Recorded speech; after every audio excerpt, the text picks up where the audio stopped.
So what I'm going to present to you is specific to the University of Washington hiring process. If you plan on moving to another institution, that hiring process may be a little bit different. But in terms of the considerations that you have for building your research team and thinking about the kind of staff that you want to have on your team, those considerations are going to be the same. Enter your meeting ID followed by pound. So at UW, thanks to the Office of Research, which oversees all of the research processes at the university, they've created this graphic to sort of show you the four main stages of research. So you have the initial planning and proposal stage.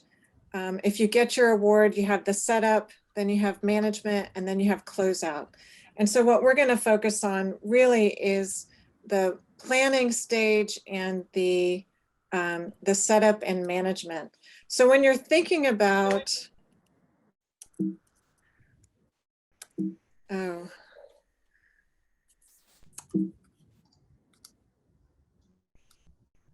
when you're thinking about your grant proposal, most of you are focused on the science. You're thinking about the aims, the methodology, but you also need to give some consideration and thought to what your research team will look like, and then how you're going to be able to support that work with the budget that you're getting from your grant. So for your team, you're going to have, presumably you're the PI. You're going to think about whether you're going to have co-investigators, you might have consultants, you may have staff, you may have a research assistant or coordinator, you may want to hire a postdoc or a graduate student. And then you need to think about how you can support those people, not just their salary, but you also need to be cognizant of the benefits.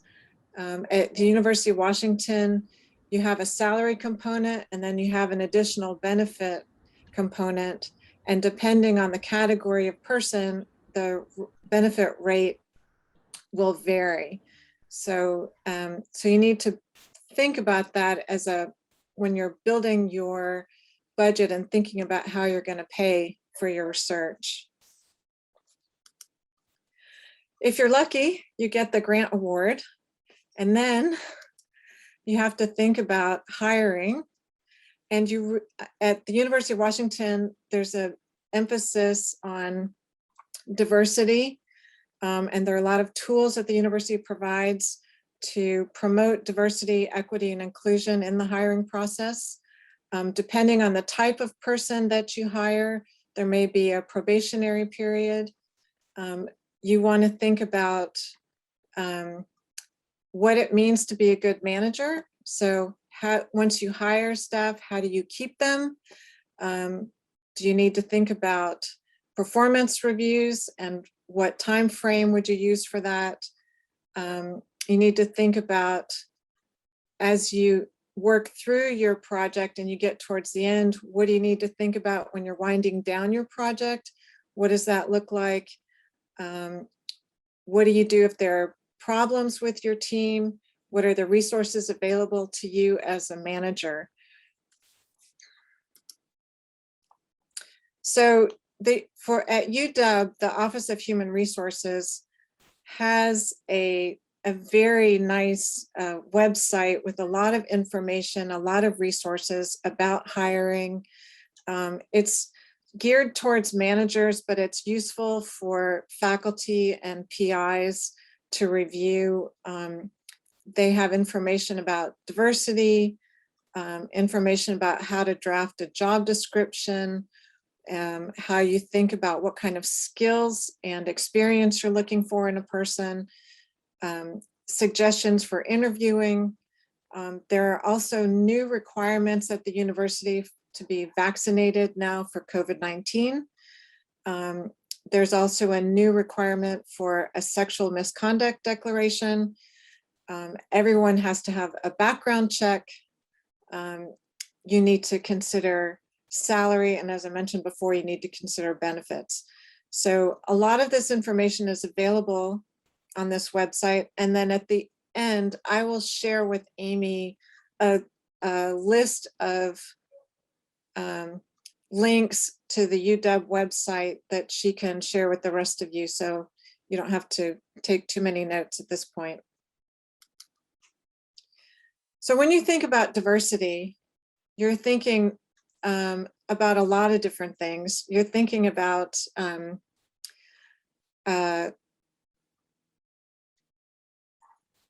you need to think, well, first of all, you need to think about what's legal and what's required and what the university is supporting. So you want to make sure that your hiring process is falls within the boundaries of what's legal, what that you're reviewing all qualified applicants, that you're treating everyone equally during the review and interview process. You want to think about before you go through the interview process, there are trainings available, again, from the HR website. They have information about use of pronouns, about implicit bias. There's an online training for implicit bias. You want to think about making sure that you're not discriminating in any way. They have information about how to create an inclusive workplace, thinking about cultural competencies, thinking also about accommodating people with disabilities. So all of that information is available on the HR website. And there are trainings, there are professional development trainings on these issues. There's written information. As I said, there's this implicit bias training, really helpful to just sort of start to think about these issues before you actually start interviewing people. One of the first things that you're going to do actually before you get to that interview process is to think about how you are drafting the job description that's going to get posted. So for the university, you're required to create a job description that will be posted for a minimum of 7 days. You want to give a description of the department, of your project, of the job itself, who the person will be reporting to, what level of independence and judgment this person would need, what level of supervision they might need. You're thinking about the salary range, whether it's a full-time or part-time position, depending on what you can afford with your grant budget. All of these things come into play when you're drafting that description. I would recommend that you work with your HR person from your department.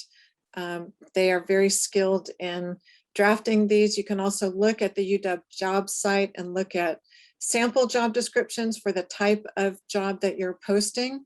There are lots of descriptions for research assistants, research coordinators, program managers, the type of, all types of research staff that you might want to have on your team. Once you have that job posting set and people apply, you need to think about interviewing. So first, your HR person will send you a collection of resumes, the applications that people have sent in. You have a chance to review them and then think about who you would actually like to speak with. You need to sort of in advance think about the types of questions you want to ask someone. It's helpful if you have a rubric so that you're sure to ask the same questions of all the applicants. You want to think about whether you're interviewing somebody remotely, like for example, using Zoom, whether it's an in-person interview. You want to be able to ask for references. Usually you need to have someone sign off on a form saying they authorize you to contact a reference. You can make a verbal offer, but you need to make that contingent on these new, the new sexual misconduct declaration and the background checks. And then there's also a vaccination requirement. So those two things are required to have a person pass before the offer can be finalized.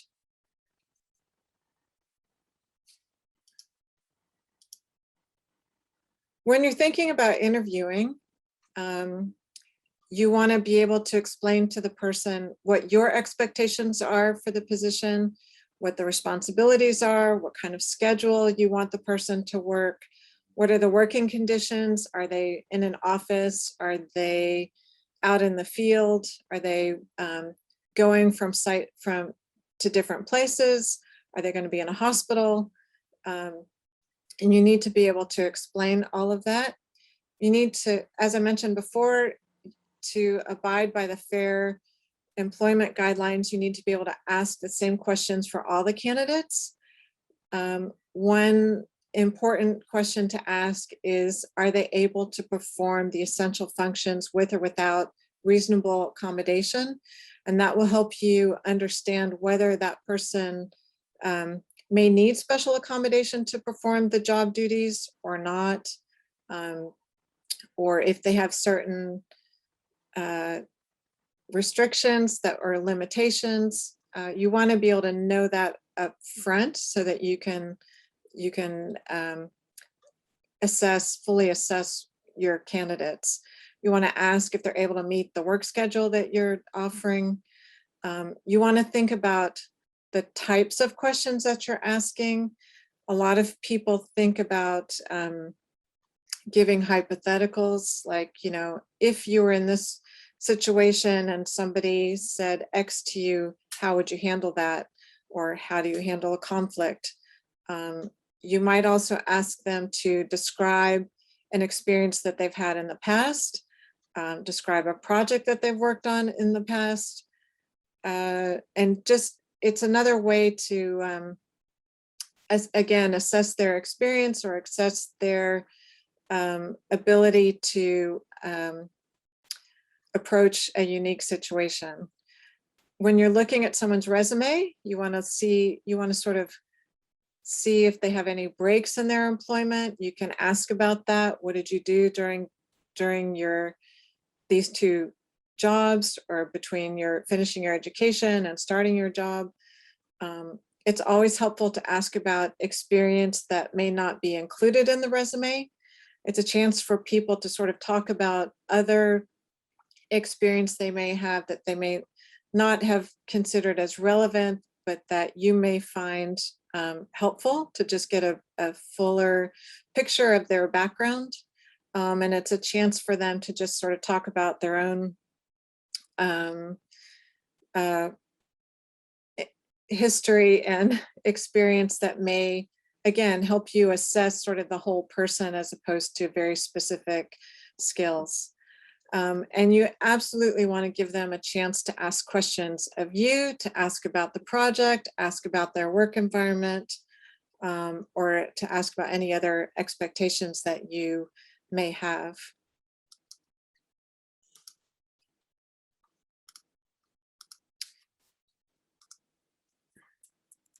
Sorry, I'm having trouble making this go forward.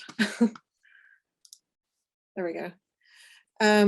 When you're thinking about, once you've hired someone, when you're thinking about what you need to do to be a good manager, the main thing you need to think about is communication. You want to be sure that you have a clear path of communication with someone. You want to make sure that you have regular opportunity to check in with them, whether that's scheduling an actual weekly meeting, for example, or agreeing that you're going to check in, every 2 weeks, or check in person or by phone. You want to give them an opportunity to be able to ask you questions, as well as you following up with them in terms of what kind of work they've accomplished for the week. You want to give them an opportunity to make suggestions, ask for their input, make them feel part of the project. You want to give them an opportunity to have some professional growth, whether that's offering training, offering them an opportunity to participate in some outside activity or certain meetings where they're going to meet people, attend a meeting where they can present information. All of those things will help them feel like they're part of the project and feel connected to working with you, and give them, provide some additional motivation. You want to be sure to recognize any milestones or achievements, whether that's in their work or on your project. Make them feel appreciated. And then you want to make sure that you have, at a minimum, the University of Washington requires annual performance reviews. It can be helpful with a new person to have a review more frequently than that. You may want a quarterly review or a 6-month review, an opportunity to review what they've done, to go back to the job description, see what they've accomplished, see what they've done well, if there's anything they could do better, any changes that you want to make to their job description to make it meet the project needs better. You just want to think about those things during the course of their time working with you. Again, the UW HR site has some helpful information in terms of an onboarding toolkit. They'll help you, they have checklists, they'll remind you to introduce people around, make sure they have their computers, their access, their badges, that sort of thing. So that's a really helpful resource. When you're thinking about the type of staff that you might have, at UW, we have 2 categories of staff. We have classified staff and we have professional staff. The classified staff are people who are part of a union, and they have certain requirements and restrictions on their employment, one of which is that they have a 6-month probationary period. It's an opportunity for you to review their performance and assess whether you'd like to keep them on or not. You have an opportunity, if things aren't working out with a classified staff person, you have an opportunity to let them go without any repercussions. If you wait till after that 6-month period, it's a much more involved process to change out your staff. Classified staff have certain rights in terms of being able to be eligible for a different position. They have more restricted hours that they're allowed to work. It's just a very, and their conditions are regulated by the union contract with the university. For professional staff, typically staff who have a slightly different job description, maybe a little more independence in their job, they are not governed by union regulations. They do not have an official probationary period. But again, it's still helpful to sort of review with someone after the first month or the first 6 months to sort of review their performance, give them some feedback, let them know how they're doing, give them a chance to have a conversation with you about what they like or don't like about their job, what they like to do differently, what they might do to be more efficient. All of those things are helpful in terms of making sure that your staff are working well and efficiently, and that you're happy with their performance. Another issue sort of related to that initial probationary period is that if there are issues or problems with someone's performance, you want to make sure that you document those issues in real time. You want to keep careful record of events or things that have happened or not happened, meetings or conversations that you've had with someone when you're bringing those issues to their attention. That documentation is really important for the HR team to be able to help you manage staff. It may be that it's because you need to let someone go, or it may be that you just need to address an issue with the help of an HR staff. If it's a more serious issue, you may need to develop a corrective action plan, which is a formal plan that the HR team would help you draft and implement with a staff person to address a performance or behavioral problem. So the documentation is important. And again, it's important to do the annual performance review. The UW has forms that they provide, both certain forms they provide for classified staff, other forms for professional staff. In the Department of Anesthesiology, we've implemented, in addition to that, a 360 review, which means that you bring in other people to help review a staff person's performance. So there are a lot of opportunities for feedback, both to the staff person and to you as the manager. Once you get to the end of your project or near the end of your project, you want to think about what that means for not just your project and your research, but what that means for your staff and for your team. For your staff, if your project is winding down and you're nearing the end of your financial resources in your budget, you may need to think about staff layoffs. Layoffs are permitted at UW due to lack of work, lack of funds, or reorganization. So in this case, with your grant, it would be for lack of funds primarily, and then also lack of work if your project's ending. You want to be sure to give people advance notice so they have an opportunity to plan for what they do once the project's over. You want to be able to give them an opportunity to look for another position or talk to them about finding another position within your organization if you'd like to keep them on. The layoff is a formal process, as is a reduction of FTE is a formal process. For classified staff, a reduction of FTE is similar to the layoff process. You have to give them a certain amount of notice, has to be in writing. For the professional staff, that reduction of FTE can be voluntary or involuntary depending on your situation. It's a little bit different than the classified staff requirements. For layoffs, again, you want to make sure that you work with your HR team. It's best if you can give the HR team advance notice.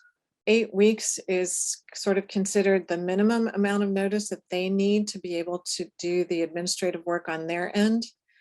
The notice to your staff is a formal written notice, needs to be 30 days in advance of when their position is ending. Again, you want to think about how an employee might respond to that notice. You want to be able to point them to resources that they can have at the university to find another position or whatever their needs may be. And you want to think about what that impact is on your project and on the work distribution for any staff who may be left, or your research team that are left to complete the project if someone's leaving before the project's over. So it's a lot to think about, not just in terms of making sure that you're responsible to the people that you work with. The university has a lot of resources for faculty and for staff in particular. In terms of communication, both with your team and your staff, there are resources available on the HR website. One of the things they recommend is something called Crucial Conversations, which is a book and a training process that's available to UW employees. You can talk to your HR people about that. There are lots of other communication resources available as well. You do want to heavily rely on your department HR team. They are the experts, and if they can't help you, they may bring in the UW HR consultant, because there are additional people available both at the School of Medicine level and above. The university has an ombuds office. They help with conflict resolution of all kinds. It's a confidential process. You can meet with them as a manager. You can meet with them as a staff person. They're helpful in terms of helping an individual think about a conflict they may have, or bringing in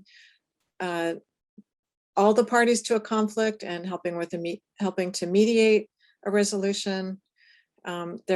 They have a website, and you can make an appointment through the website.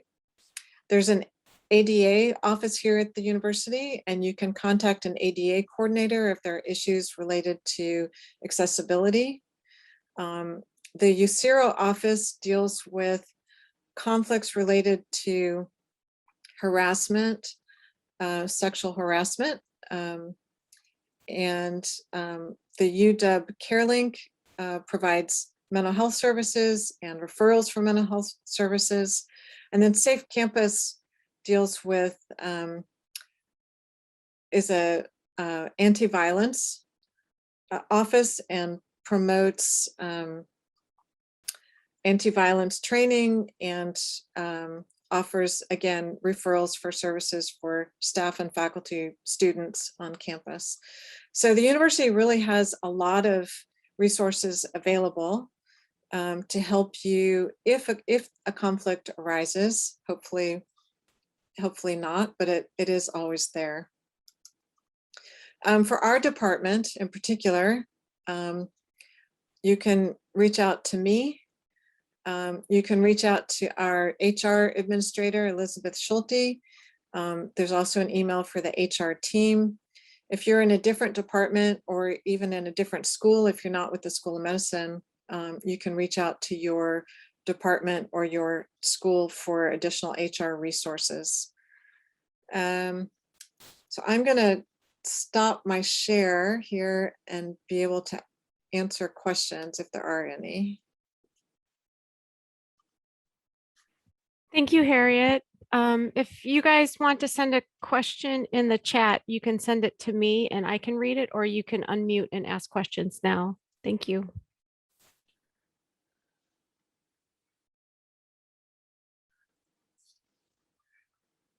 Okay, no questions? I will send. Actually, Harriet, I have one. I think there will be questions. I think we should just give it a few minutes for people to sort of settle into it. This is really, really wonderful. So one question came in the chat box, and I'll put mine in the chat box also, so you can answer Hillary's first. Okay.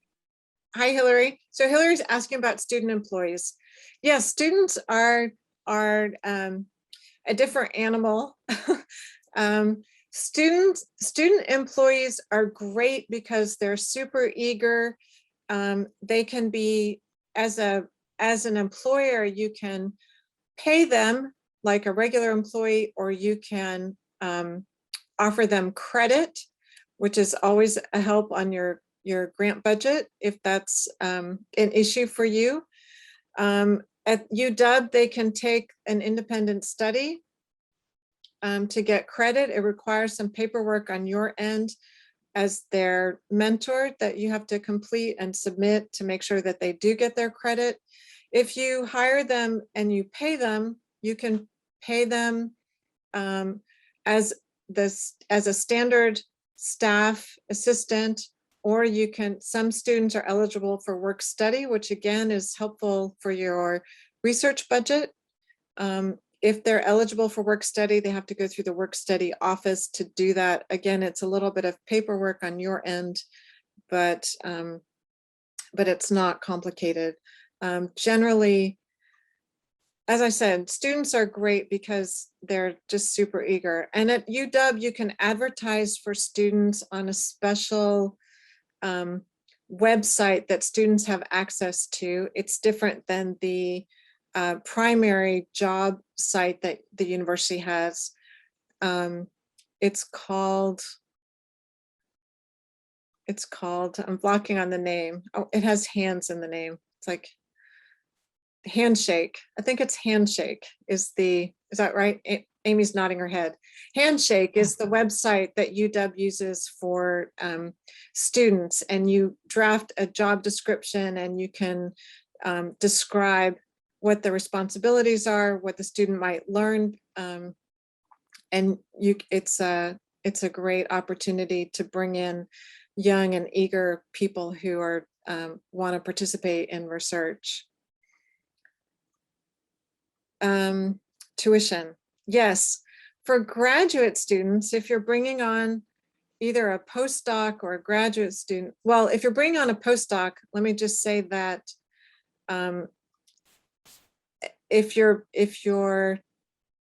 bringing on a postdoc and you're being, your grant is from the federal government, there's a certain salary level that you have to pay. Even if it's not a federal government grant, let's say it's a foundation grant, because the postdocs at UW are part of a union, there's a certain salary schedule that you have to abide by. For graduate students, there's an extra layer of financial consideration because you have to pay their tuition. So you have to think about not just paying their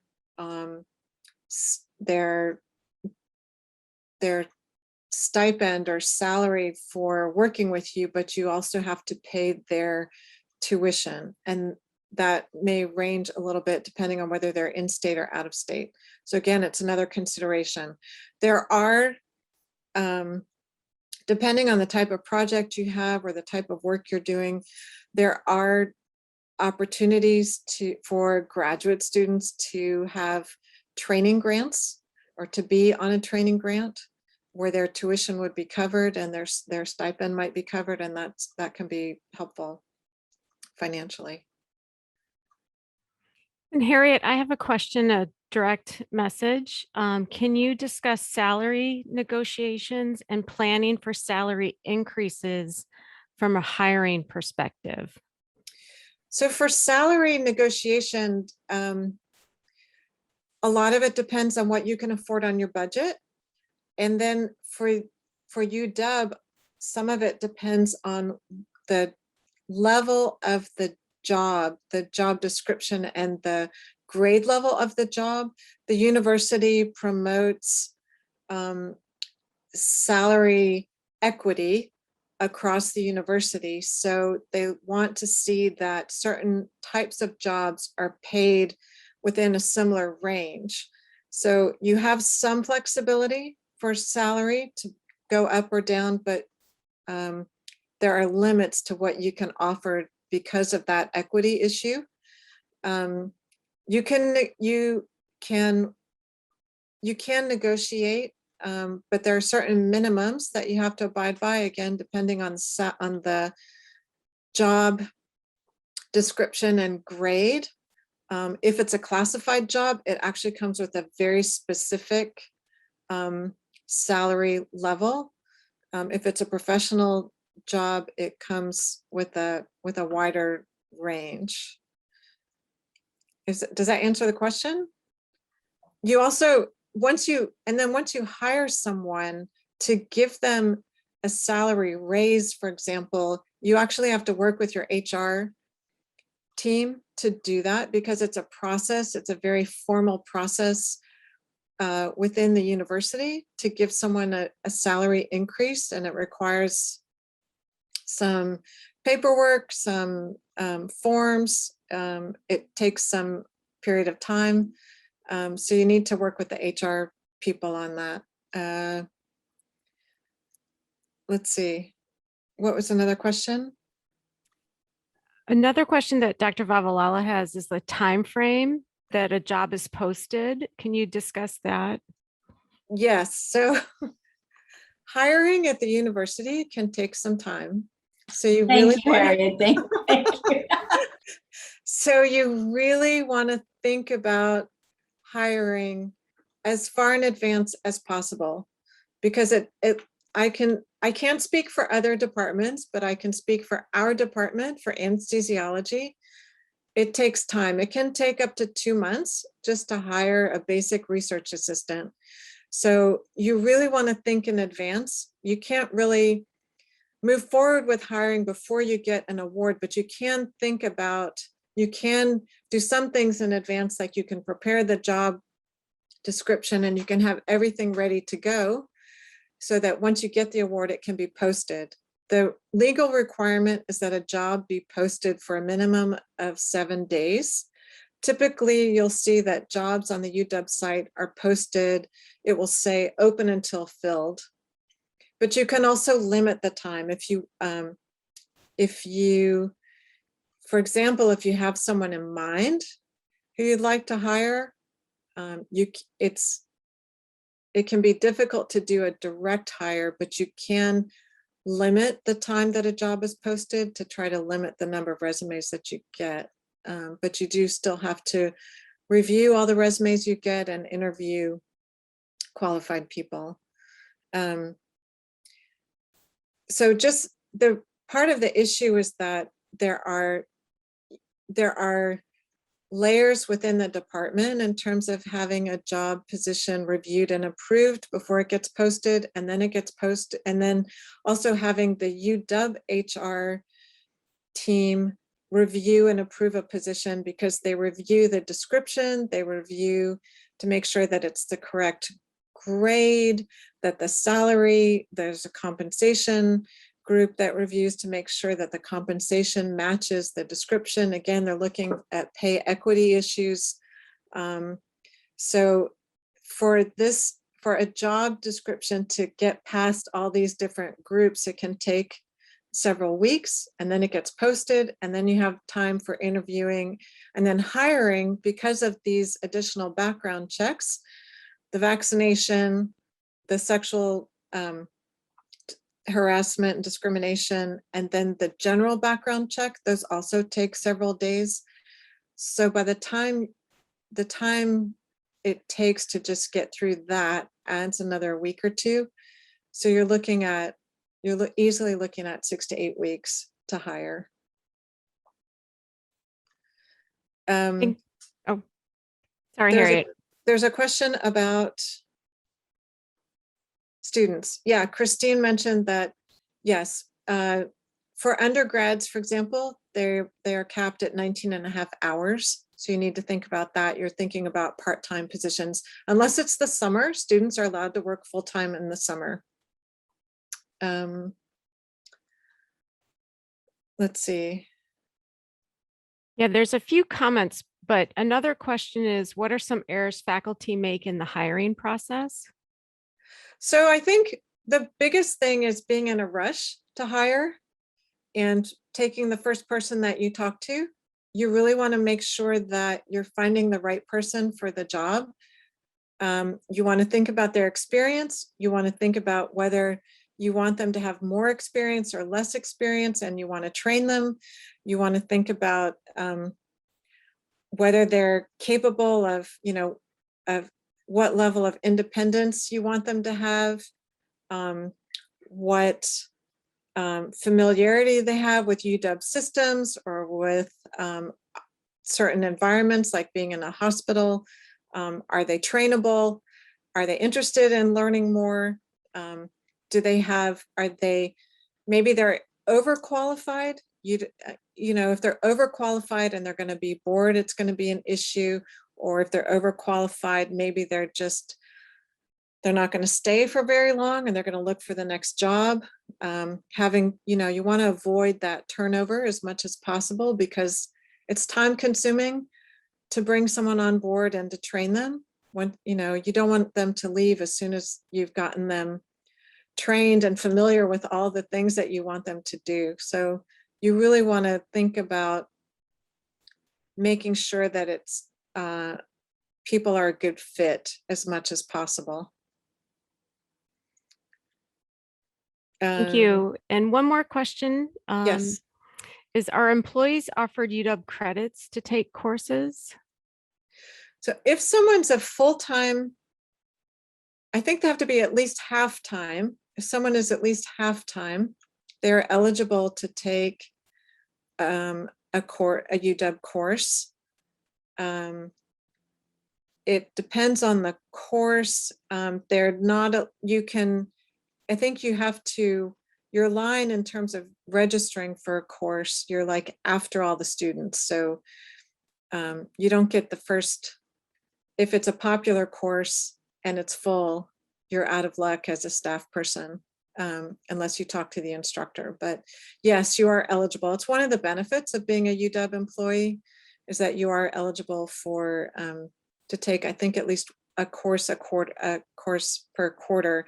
But again, that's something that you'd have to, a staff person would have to talk to their supervisor about, because if it's a course that's during normal working hours, you want to make sure that everybody's okay with that time away from the work, or that they're going to make up that time in another way.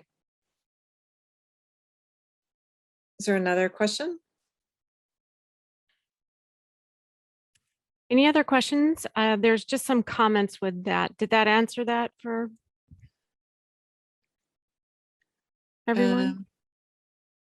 I would, sorry, I would encourage the young folks on this call to ask questions, because this is really a treat to have, to have this opportunity to get information on something that we don't really learn formally. So, I mean, it's sort of by experience. So I think if there's some do's and don'ts, Harriet, that you can share with us, that would really be helpful, because we sort of bumble along sometimes. Oh, good. Keith has a question. All right. A repository for job descriptions. So the so in our department, the HR team holds on to all the job descriptions. And as I mentioned before, a great place to start is to just look at the UW job site, and you can search by title of job or with certain key terms. And you can see different departments have different types of descriptions. Some are quite detailed, some are less so. Our department's sort of a stickler for details and wants as full a description as possible. But I would say that that's the best place to look to start, is to see what other people are posting. And you look at several, like if you're looking to hire a research assistant or a research coordinator, there are lots and lots of those descriptions up there, and it's helpful to look at several, because they all include different pieces in terms of describing the job responsibilities, as well as describing what kind of experience or education level people are looking for. So that's really helpful.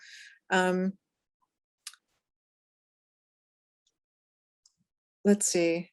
I'm actually wondering, so Christine, do you want to comment on, is there anything we can send out, a general one, perhaps one that we are able to share without violating confidentiality or other reasons, just a template?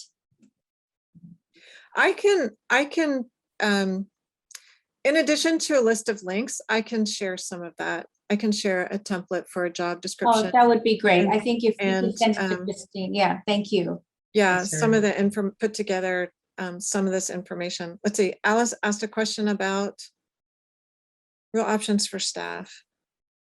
So it's true, especially in the research world, that it seems like people sort of cycle in and out because of that soft money issue.